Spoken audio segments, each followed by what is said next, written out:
स्वागत है आप सभी का आपके चैनल ज्ञान की गली क्लासेस में और मैं हूं अंजुम मैम। तो दोस्तों आज की क्लास बहुत ज़्यादा एक्साइटेड और बहुत ज़्यादा इंपॉर्टेंट होने वाली है क्योंकि आज हम सीडीपी का वो टॉपिक पढ़ेंगे, वो 3 टॉपिक पढ़ेंगे जो सीटेट में पूछे ही पूछे जाते हैं, जिसके अंदर आपके लिए 1 से 2 क्वेश्चंस 1 से 2 नंबर छिपे हुए हैं। तो आप लोगों को इस वीडियो को पूरा देखना है, स्किप नहीं करना है। बहुत ही इंपॉर्टेंट और बहुत ही सरल लैंग्वेज में इसे समझाया जा रहा है। तो देखिए, बहुत इसे देखिएगा और देखने के बाद में अगर हमारी कोशिश आपको पसंद आए तो चैनल को सब्सक्राइब कीजिएगा और वीडियो को लाइक कीजिएगा।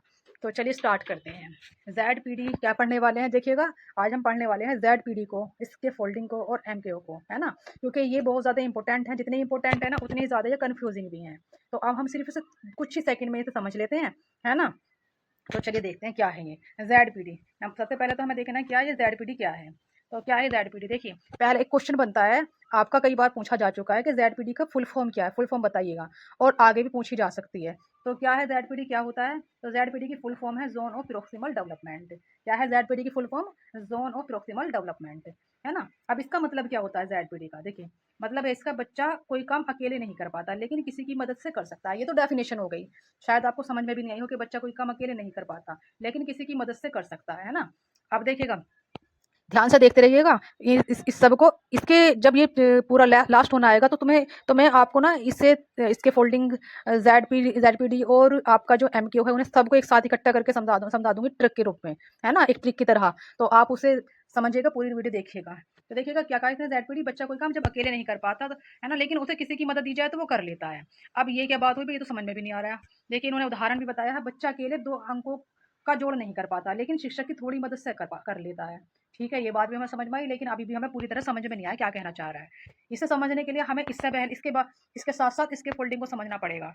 ठीक है, और उसके बाद में MKO को, तो एकदम आपको समझ आ जाएगा। देखिएगा, इसके फोल्डिंग क्या होती है, सहारा देना, यानी कि इसकी फोल्डिंग क्या है, एक तरह से सीढ़ी होती है ना, पार्ट सीढ़ी, है ना, तो वो होती है इसके फोल्डिंग। अब इसे समझते हैं पहले, है ना, भाषा परिभाषा के रूप में, फिर उसको आपको मैं बिल्कुल आसानी से यूं चुटकियों में समझा दूंगी, ध्यान से देखिएगा। देखिए, बच्चे को काम सीखने के लिए अस्थायी मदद देना, और जैसे जैसे बच्चा सीखता जाता है तो मदद को हम कम कर लेते हैं, तो ये कहलाता है स्कैफोल्डिंग। ठीक है, लेकिन अभी भी हमें समझ में नहीं आया, इसे समझना है मैं, बस कुछ सेकंड का इंतजार कीजिएगा, देखिए एकदम समझ आ जाएगा आपको। शिक्षक पहले जोड़ का तरीका समझाता है, फिर एक सवाल साथ में करवाता है, फिर बच्चे को खुद करने देता है। ये इसका एग्जाम्पल हो गया, लेकिन हमें बिल्कुल आसान तरीके से समझना है ना। उसे समझने के लिए तीनों को एक साथ समझेंगे, एकदम समझ में आ जाएगा। एमकेओ ये पूछा जाता है कि एमकेओ की फुल फॉर्म क्या होती है, बताइएगा। तो एमकेओ की फुल फॉर्म है मोर नॉलेजेबल अदर, और ZPD की क्या है, जोन ऑफ प्रोक्सिमल डेवलपमेंट। ठीक है, इन दोनों की फुल फॉर्म याद रखिएगा। अब ये एमकेओ क्या है, मतलब ऐसा व्यक्ति जिसे उस काम का बच्चे से अधिक ज्ञान या कौशल हो और जो बच्चे की मदद कर सकते हैं। ठीक है, हमने तीनों पढ़ तो लिए, परिभाषा भी देख ली, इनकी एग्जाम्पल्स भी देख लिए, लेकिन हमें समझ नहीं आया। क्यों समझ नहीं आया भाई, अब समझ आएगा, देखो कैसे समझ में आता है ना। देखो अब समझाती हूँ मैं आपको कुछ ही सेकंड में, और एक इसमें, है ना, एक ही लाइन में। MKO इसके फोल्डिंग, है ना, और ZPD। देखिए MKO, अब हमें इसे समझना है, समझने के लिए हमें क्या करना है, देखिएगा क्या है ये MKO। देखिए ये है कोई बच्चा, एक बच्चा है, ये मान लो एक बच्चा है ना।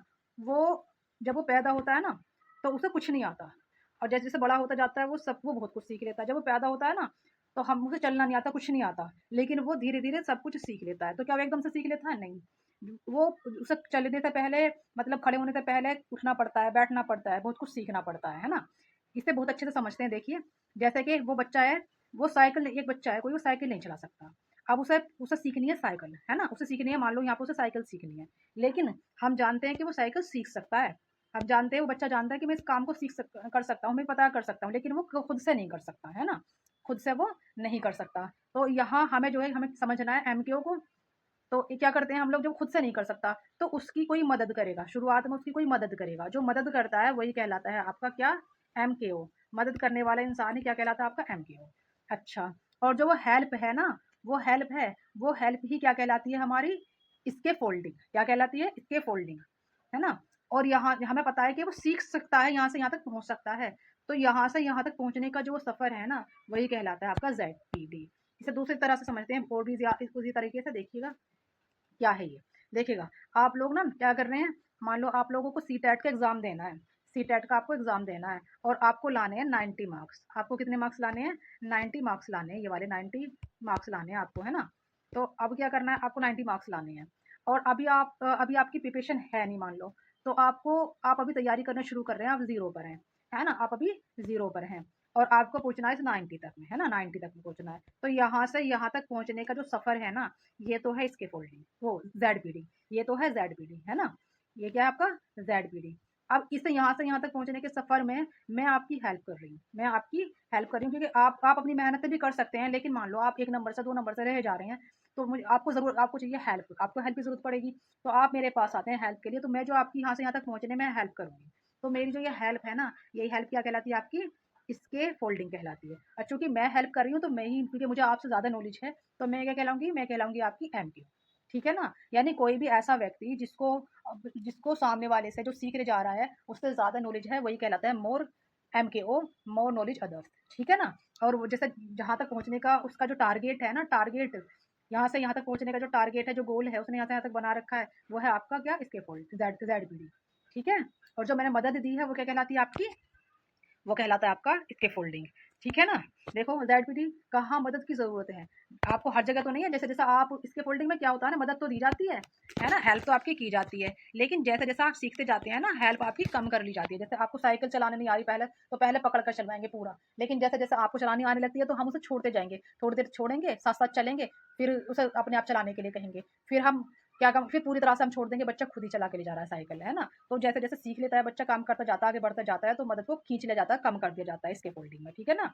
और मैंने आपको बताया एमपीओ कौन है? जो मदद करता है। जैसे आपके पापा ने आपको साइकिल चलाना सिखाया, तो वो कौन है? वही आपके एमपीओ। ठीक है? और आपका जो गोल था क्या था कि मुझे साइकिल चलानी आनी चाहिए, तो ये क्या था आपका? ये था आपका ज़ेडपीडी। ठीक है? तो आपको ये क्लास कैसी लगी, ये सब आपको कमेंट बॉक्स में ज़रूर बताइएगा, और साथ ही साथ आप चैनल को सब्सक्राइब कीजिएगा और वीडियो को लाइक कीजिएगा। मिलते हैं अदर वीडियो में, तब तक के लिए